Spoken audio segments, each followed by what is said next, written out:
Depuis toute petite, depuis tout petit, on t'a probablement appris que la colère, c'était une mauvaise émotion, qu'il fallait la contrôler, qu'il fallait la cacher, ou que ça faisait que ça faisait de toi quelqu'un de faible, de colérique, de dangereux, de trop, etc.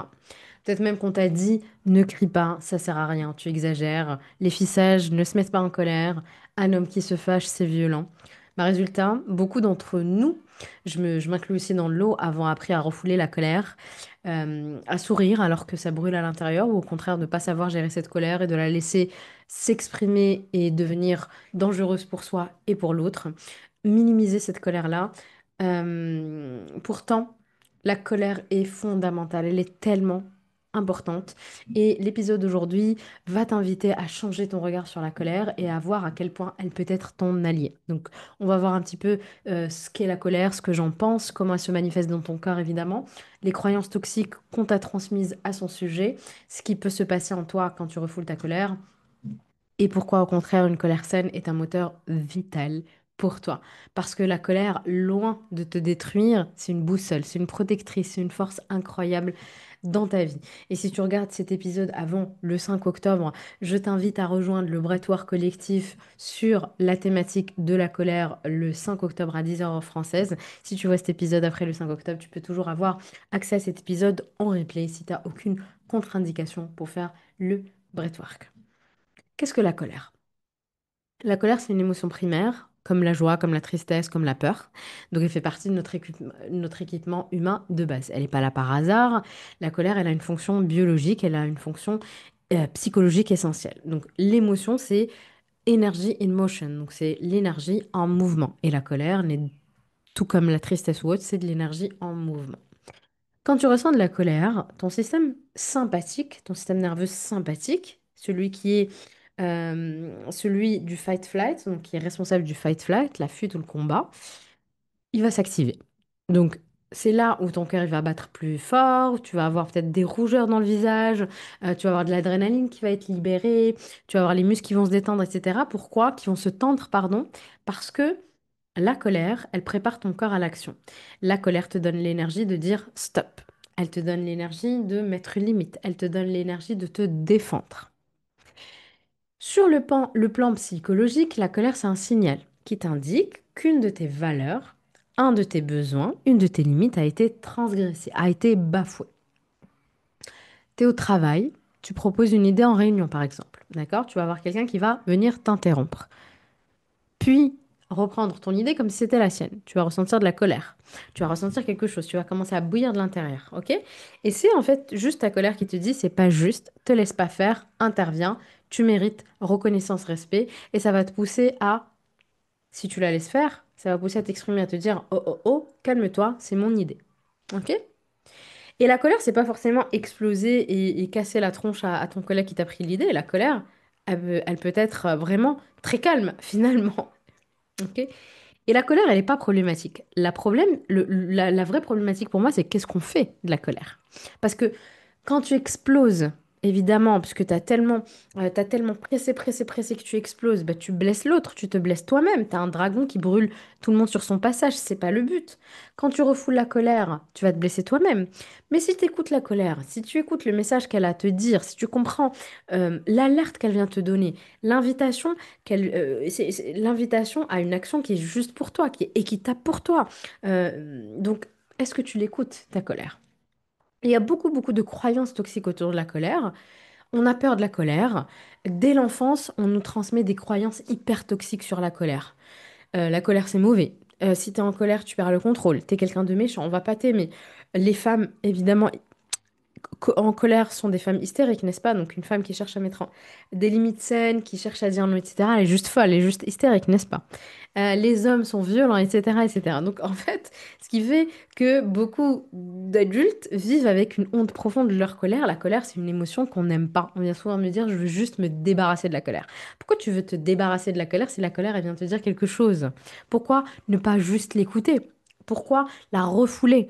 Pourquoi sourire quand tu as envie de t'exprimer quand t'es blessé? Pourquoi dire ça va alors qu'à l'intérieur de toi, ça va pas? Tu bouillonnes, ok? Si t'es une femme, par exemple, et depuis toute petite, on te dit c'est mal élevé de montrer sa colère, tais-toi, etc., bah, peut-être que tu vas jamais dire non quand quelqu'un va vouloir te faire du mal, va vouloir t'abuser. Et peut-être que tu vas prendre tellement sur toi qu'un jour tu vas exploser parce que bah, ça finit par déborder tout ça. C'est comme quelque chose qui est en train de cuire. T'as les pâtes qui sont en train de cuire longtemps sur le feu, ça va finir par déborder. Et le problème, c'est pas les pâtes, c'est que tu as laissé déborder les pâtes au lieu d'éteindre le truc. Ok? Le problème, c'est pas la colère, parce que tout comme la tristesse, c'est pas le problème, tout comme l'émotion n'est pas un problème. Ok?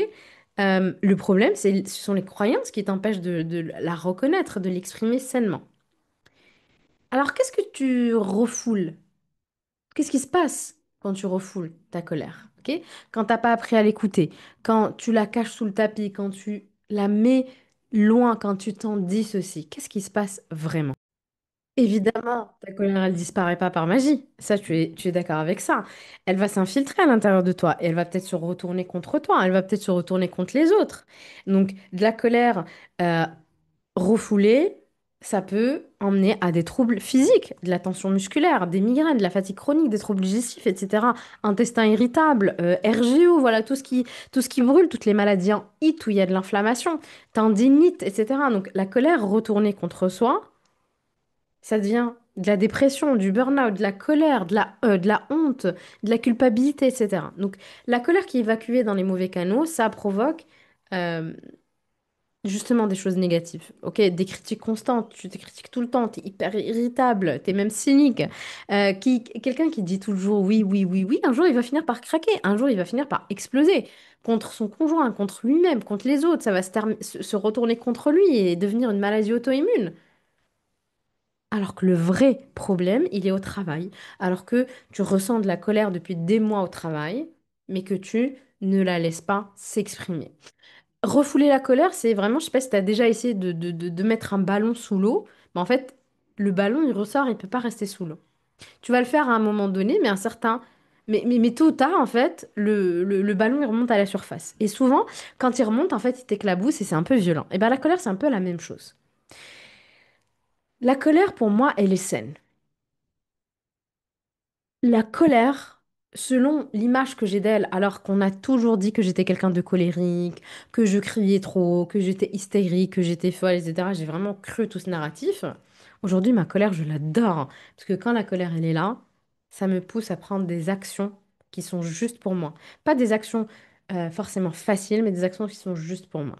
Parce que la colère, elle peut être ton allié la plus précieuse. C'est un système d'alarme. Elle te signale quelque chose. Elle te dit, là, c'est too much. Là, on a abusé de toi. Là, une limite a été franchie, etc. Elle te donne l'énergie vitale pour dire non. Elle te donne l'énergie vitale pour te défendre, pour changer une situation injuste. Et ça devient un moteur puissant de transformation personnelle, de transformation collective. Combien de personnes ont quitté une relation toxique, un job destructeur, une situation injuste, juste parce qu'un jour, leur colère a été plus forte que leur peur? La colère, c'est pas de la violence. La vraie violence, c'est quand on nie ses besoins, quand on nie les besoins des autres aussi, évidemment. La colère, la vraie, elle protège. Elle protège l'intégrité. Comme je le dis tout le temps, elle protège ton royaume intérieur. Elle protège ce qui t'est précieux. Sans colère, il n'y a pas de justice sociale, il n'y a pas de changement collectif. Et dans ta vie personnelle, sans colère, tu restes enfermé dans des schémas destructeurs et tu acquiesces en fait. Ok? Là, je vais te parler d'un autre aspect de la colère, parce que parfois, on porte de la colère, mais on ne sait pas d'où vient cette colère. Et là, je vais te parler de la colère transgénérationnelle qui existe, parce que parfois, la colère que tu ressens, elle t'appartient pas entièrement. Elle vient de plus loin. C'est la colère de ta lignée. C'est la colère de tes ancêtres, de toutes les femmes ou de tous les hommes de ta lignée euh, qui n'ont pas exprimé, digéré, libéré cette colère avant toi. Par exemple, si tes parents ou tes grands-parents ont vécu de l'injustice, de l'oppression, peu importe, mais qui n'avaient pas le droit de s'exprimer, cette énergie, elle se transmet inconsciemment. Si dans ta famille, on a toujours avalé sa colère pour survivre, tu peux hériter cette charge émotionnelle refoulée. Et c'est un peu un sac à dos invisible, donc tu sens la lourdeur, mais tu le vois pas. Ok? Donc tu peux réagir avec une intensité hyper disproportionnée à une situation. Tu peux te demander pourquoi je suis en colère alors que c'est quelque chose de si petit, parce que ça remonte à très loin. Et cette colère, elle est peut-être pas juste la tienne. Peut-être qu'elle prend écho, elle trouve écho dans ton quotidien, dans ton enfance, etc. Mais peut-être qu'elle porte la mémoire d'une injustice qui a été de plusieurs injustices même vécues avant toi. Et ce qu'on t'invite à faire, c'est de transformer tout ça comme d'habitude.